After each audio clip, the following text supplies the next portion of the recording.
Sure. Yeah, I don't know what to say. I'm broken. Like, I can't take another 80 minutes of that. Like, No, it send in my was. medical bill. I don't know. I don't actually know. How did we win? How we won. Yeah, like, You know? like hats off to England. I think that they executed like their kicks very well. They were very good under the high ball. They kept us in our half. Like we just stayed like in the middle of the field for like most of the time. We stayed in our half for most of the game. So they and the rain. I mean, they were excellent in the rain. We just couldn't handle that. Yeah. They had a particular game plan and they executed it perfectly. Yeah. Their kicking, first of all, their tactical kicking was basically perfect. And their recovery, their high ball, the way they're able to get the high ball was so much more superior to us. And it's like they really like crowded every kick. Like they really crowded the space to win the ball back. Yeah. Did you feel like that as well?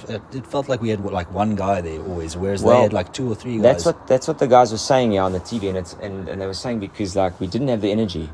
After last week's game against France, we just didn't have the energy to get back, have the enthusiasm on defense, go to recover the kick.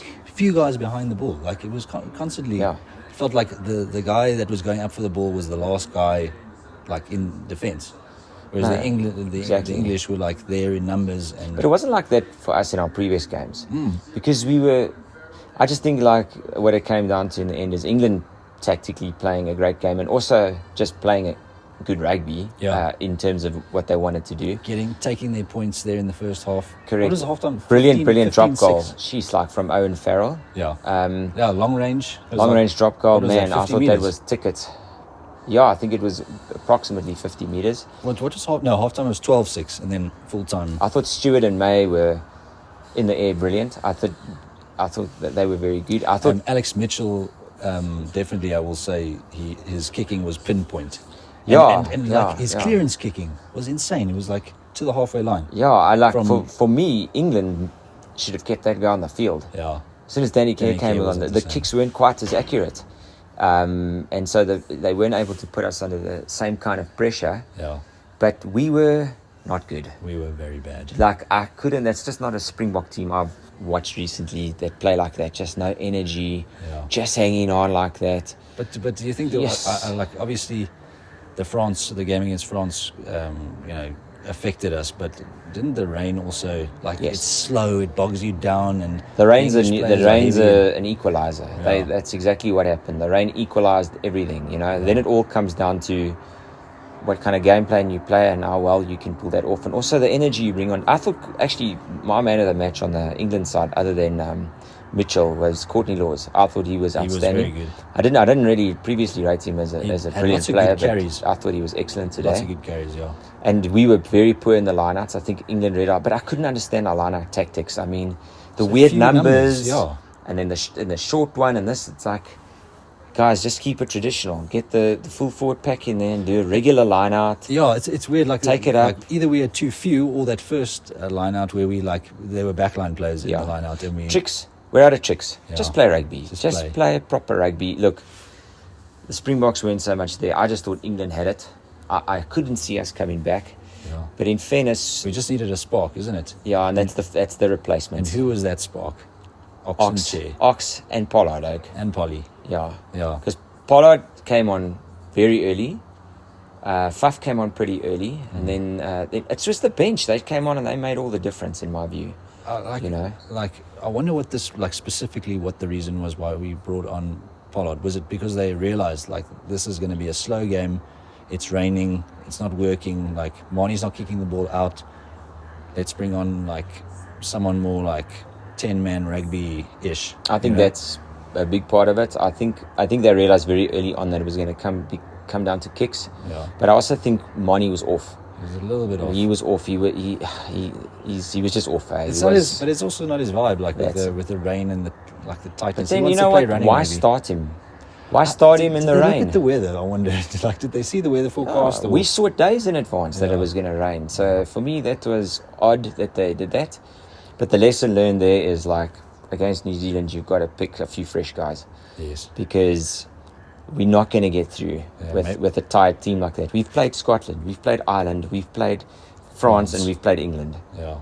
I mean, honestly, now we've got to go and win this World Cup final. I mean, for me, if we pull this off, it'll be the greatest. It'll be a great win. But sure. Yeah, Archie was huge as well when he came on. I thought he was a lot of energy. Yeah, a lot of energy. He was better in the lineouts than what was happening before, I thought, and also like one or two little runs that he made, getting the offload off to like Vincent Koch or whoever. I thought that like. But it was just a difficult game anyway. But congratulations to England. I was writing them off in the beginning of the tournament, and I had a few comments. And did we even say that? I think we said they were going to make it through to the, what did we say, to the quarters. But well done, England. They've come through. Look, they didn't have to play anyone too difficult coming in until they played us. They played well against Argentina. They did. They played well, but Argentina have been poor. I mean, I don't know how it's just the weird lopsided pool system. But they should have, and they could have won that game. We're talking very down on the Springboks, but a team with less experience, a team with less grit, with less depth, we would have lost that game. Definitely. I think maybe in 2019 we weren't quite at this level, and maybe we would have lost that game. So. But I feel like I'm proud of them. I'm proud of them that they pulled it through. Exactly. I'm proud of Polly. I'm proud of Ox for the scrums. I'm proud of Polly for like that was a ridiculous kick. It was like on the angle and 50 meters. That's to big go players through to the Rugby World Cup final. Big players, big BMT. That's what they do. That's why pre-World Cup everyone was screaming for Polly because Mani's not going to do that. Mani's going to set you up nicely in other games. I think we've got a good balance. If it's dry, he's going to be good. The fact that we hung on there, and England never looked ever like scoring a try.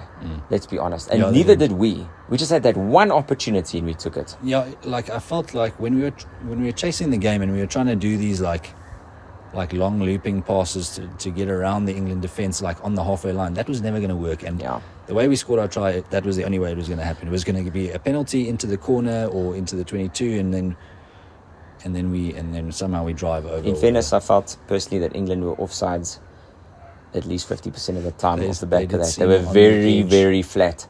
They mauled well, eh? The English. They mauled brilliantly, and I think they're tackling. They put some big hits in and all that. But I felt like why we did specifically well as well is because I think everything was against us. Ben O'Keefe was under pressure based on blowing a great game last weekend. The whole crowd booed him. They booed Eben. All the 50-50s, it wasn't never going to go away. It's just he needed to do something different for himself. And it was just, And then Ox came in and just destroyed the England scrum. Yeah. That's actually the reason we won is because we started winning those scrums. I agree with those guys. Yeah, the bomb squad made a difference. What I'll say about Ben O'Keefe is, like, I think that he was again not petty, like, but I think he missed one or two things that were beyond petty. You know what I mean? And we're probably going to hear from the English fans how we cheated and that sort of thing. So it'd be interesting to see what they say. Like, we can't be objective. We're like, well, I've got a tip for England. Yeah. Owen Farrell played well today, but the moment you guys drop that guy and get him out of your team is the moment you start winning rugby again. He was like arguing with the ref there in the beginning. That guy, and it's from an outsider's perspective. I think he's a huge problem in that team. He's got a constant smirk on his face, and if you're the captain, that sort of thing will resonate, go through your team. He doesn't set a good example for the other players. I don't know what he's like in the change room, but they love him.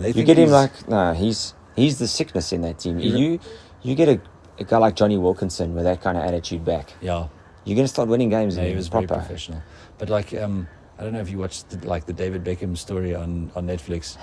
That's what Can't say I did. Owen Farrell reminds me of that. It's like Alex Ferguson doesn't want David Beckham to go out with Posh Spice, and I feel like that's Owen Farrell. He's going out with Posh Spice, and he's just being like beyond the game. He's trying to be bigger than the game, and that's the problem. I don't know. It comes off, but he had a brilliant game tonight. I thought he had some excellent little kicks and, man, a brilliant drop goal. Two of those kicks that he put in was dead eye. He didn't miss a kick all night. Those grabber kicks that he put into our 22, and his kickoffs were absolutely brilliant. But You've got to It's change him, and I think the whole team dynamic there will change, and then you'll start to see England rugby coming back up a little bit, you know.